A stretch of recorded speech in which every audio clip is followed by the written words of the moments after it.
Imagine waking up on a bitter December morning in a medieval village. Your breath forms clouds in the air, inside your own home.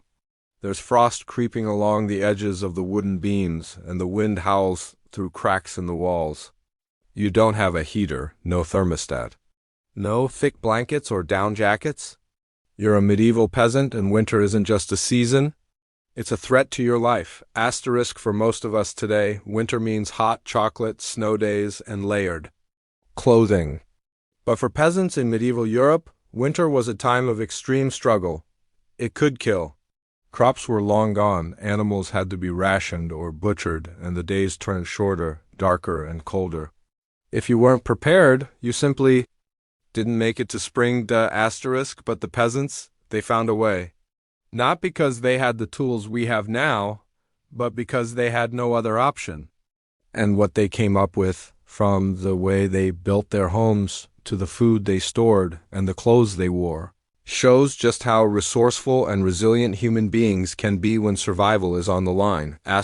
First, understand this. Medieval winters weren't mild. In fact, some periods, like the 14th to 19th centuries, were part of what's known as the Little Ice Age, where temperatures were colder than average for centuries. So even if you were living in England, France, or Germany, you weren't safe from deep freezes, snowstorms, and deadly winds. And yet, the average peasant family with almost no money, technology, or luxury made it through year after year. How? Let's start with the mindset.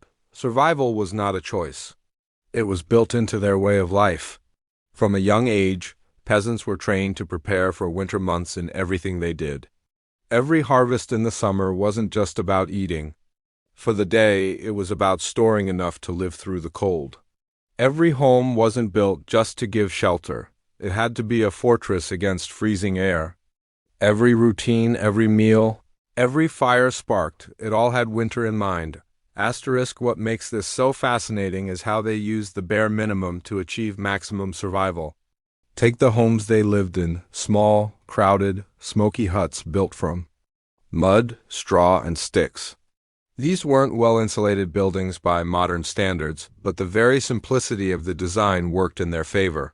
Small spaces meant heat stayed trapped. Low ceilings kept warm air from rising away. And the fire, even if it filled the room with smoke, was always burning, always central, and always critical.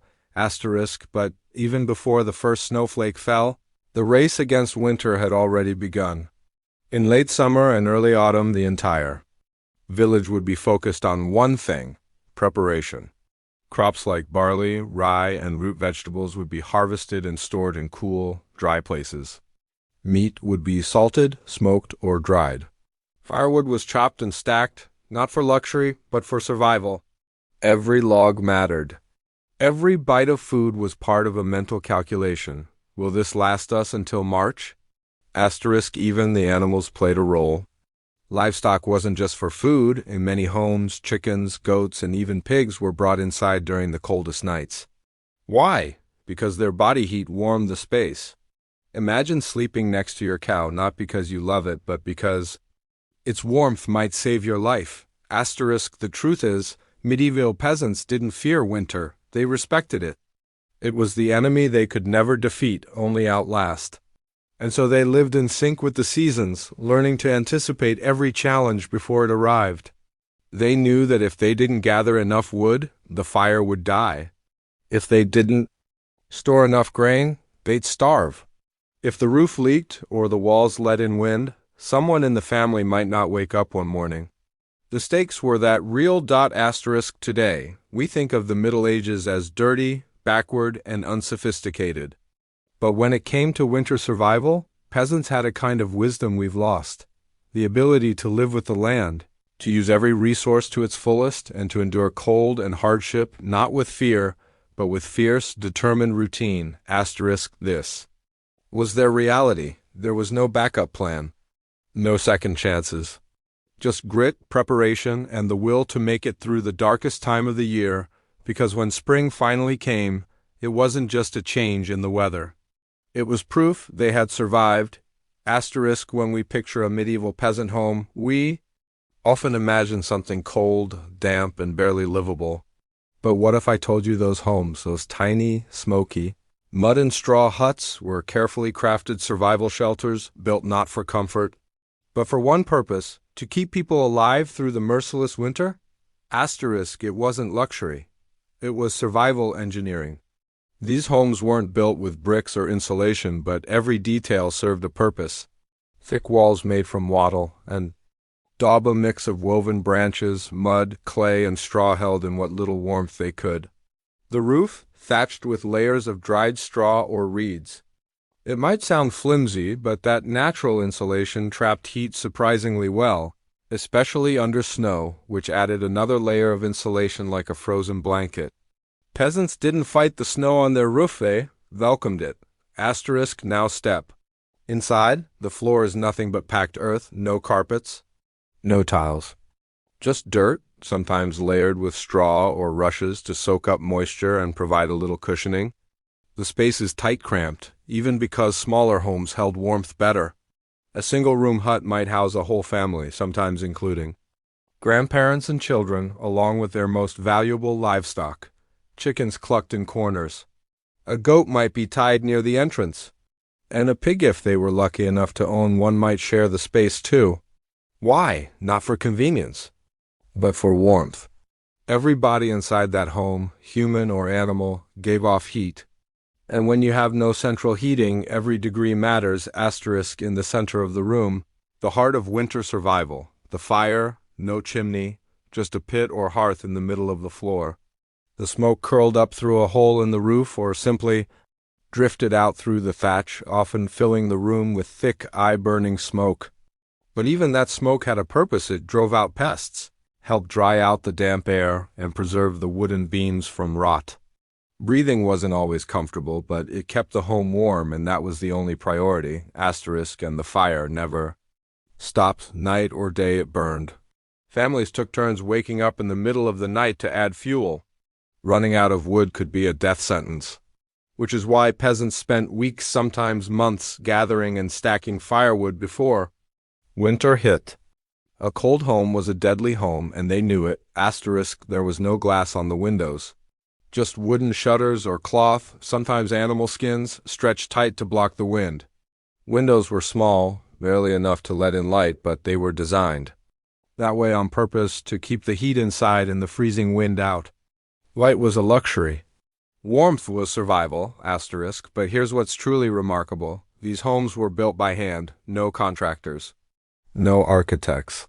Just the villagers working together with local materials, mud, straw, timber, and time. And the knowledge passed down through generations. Every beam placed with care, every wall patched when it cracked, every hole stuffed with moss, straw, or mud to keep the wind from sneaking in, asterisk, and when winter struck, the home became a fortress. It wasn't warm like we think of warm. You wouldn't be in a t-shirt.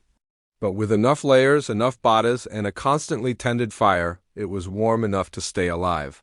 And in the medieval world, that was everything. Asterisk. So next time you think of a peasant hut as primitive, remember it was more than just shelter.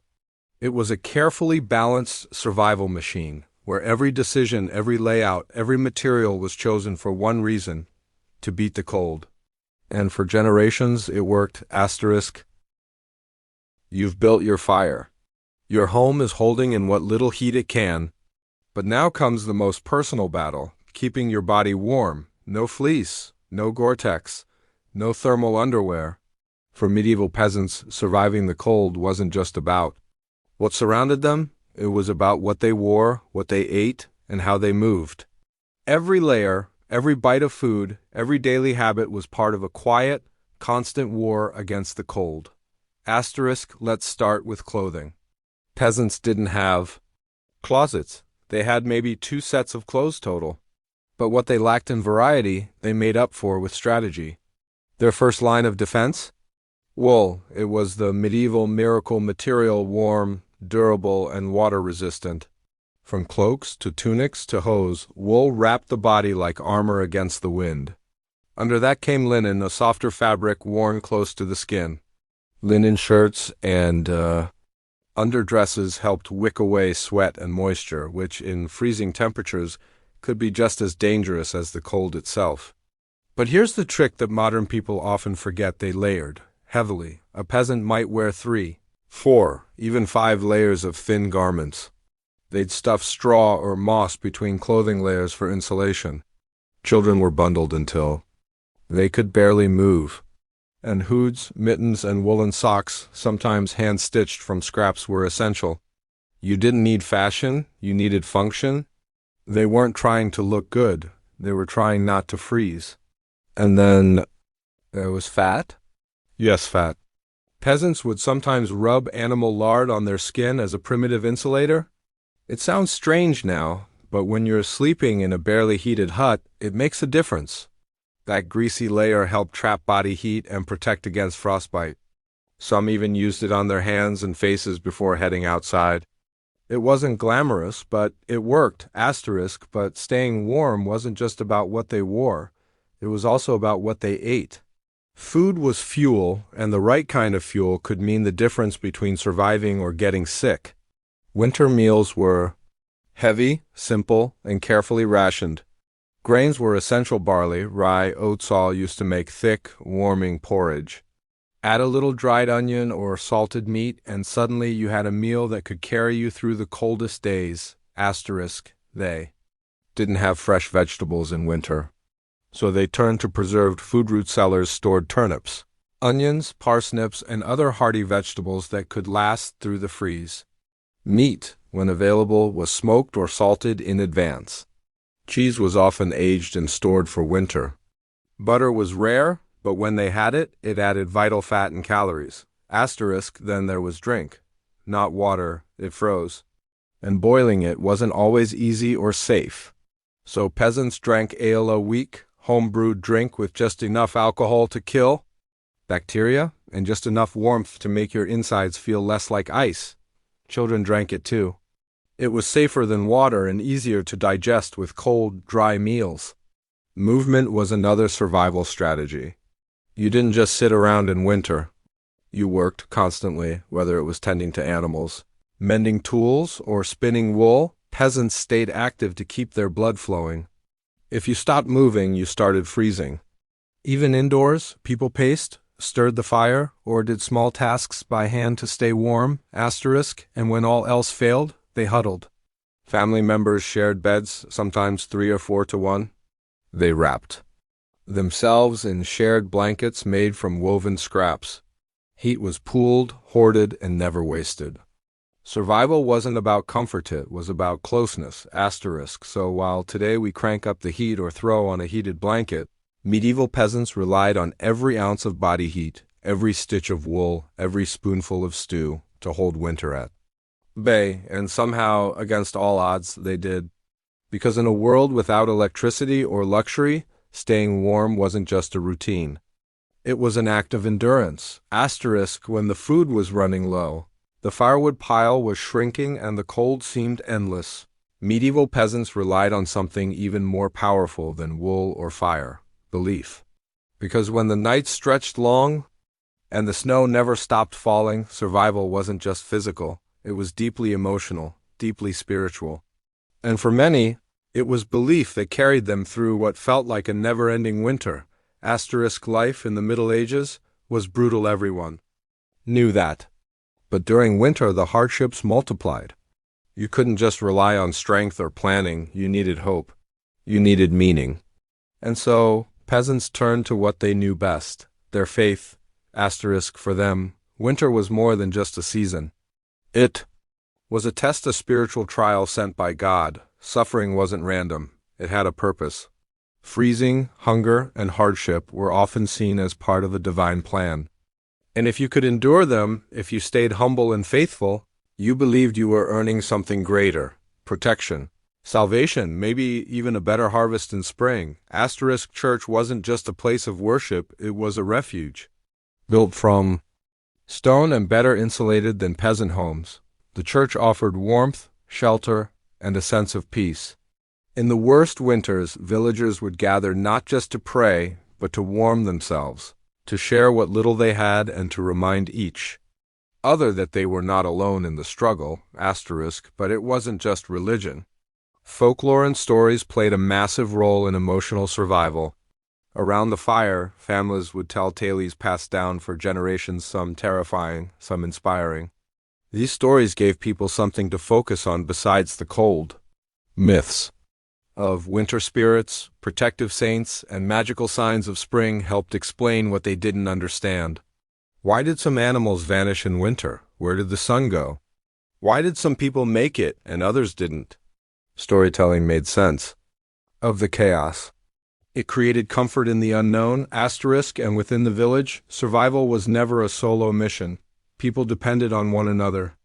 If one family had no wood, neighbors might share.